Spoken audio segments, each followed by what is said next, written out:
Chapter 7. A Fight with the Wrong Person. This is Annie Pat's fault, I tell myself later in the morning as Corey Robinson staggers zombie-like to the board for some double-digit subtraction. If Annie Pat's real name wasn't so dumb and grandma-like, this never would have happened. And it's my mom's fault, too, for getting divorced. I never knew it would rub off on me this way. And now that Cry knows all about the messy family, she will never want to be my friend, unless I think of something fast.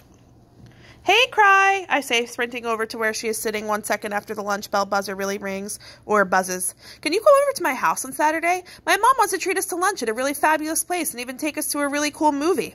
We can even drive over and pick you up at your house." This will be the news to my mother, but once I explain what happened this morning, she'll go along with it, I hope.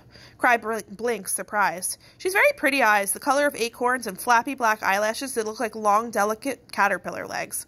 "Saturday? Sure," she says, breaking into a wide smile. "Okay, what time? Do you know where I live?" "You can tell me later," I say, because Anna Patrice, is tugging on my sleeve. I try to shake her away for a second so I can finish talking to Cry. I hope Cynthia is watching this.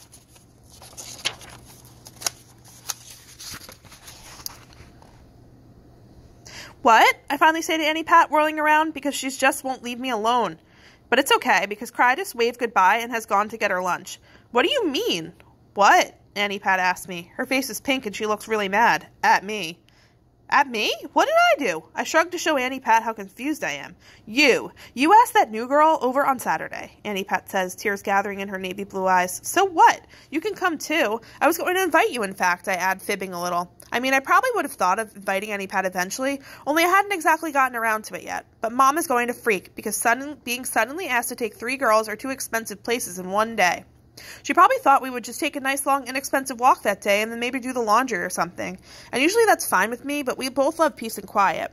"You were already going to spend Saturday with me," Annie Pat says, her tears spilling over. "Huh?" "Marine Universe," Annie Pat says, hissing the words like a beaked sea snake, her favorite venomous creature. "Oh no. I forgot all about it," I say, the words barely making it past my suddenly dry lips. "You forgot?" she says, almost squealing. "But you said you really wanted to go. And we were going to do some research. Marine Universe is my favorite thing in the whole wide world." Annie Pat says such things as whole wide world instead of whole wide world. Whole wild world instead of whole wide world. It's one of the things I really like about her. "And we were going to treat you to the whole thing," Annie Pat continues. "And we've been planning this for like 6 whole months. 2.5 weeks, I say, correcting her. Because I don't even know Annie Pat 6 months ago. 6 months ago, I was minding my own business at Magdalena School for Girls, which is many miles away. And for all I knew then, Oak Glen didn't even exist. "Shut up," Annie Pat says, clapping her hands over her ears. "No, listen," I say urgently. I try to pull one of her hands away so she'll hear me, but she's pretty strong for the second littlest girl in 3rd grade. "Listen," Annie Pat, I repeat. "We could ask Cry Rodriguez to go with us to Marine Universe. That would really impress her. It would be awesome. And Cynthia could never compete with that." I congratulate myself silently. Again, score.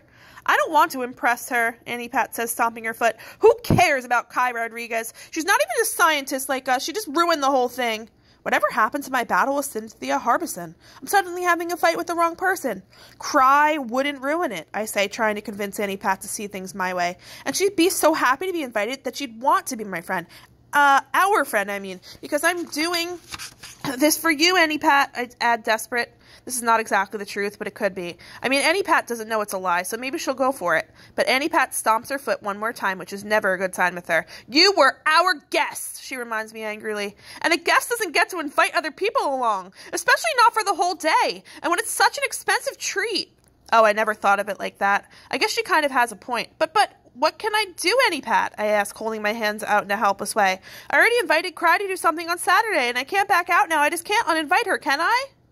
"Don't even worry about it, Emma," Annie Pat says, suddenly as cool as an emperor penguin in spite of the tear tracks on her cheeks. "You and what's-her-name can do whatever you want, because I take back my whole invitation to you, so there." And then she turns around and leaves.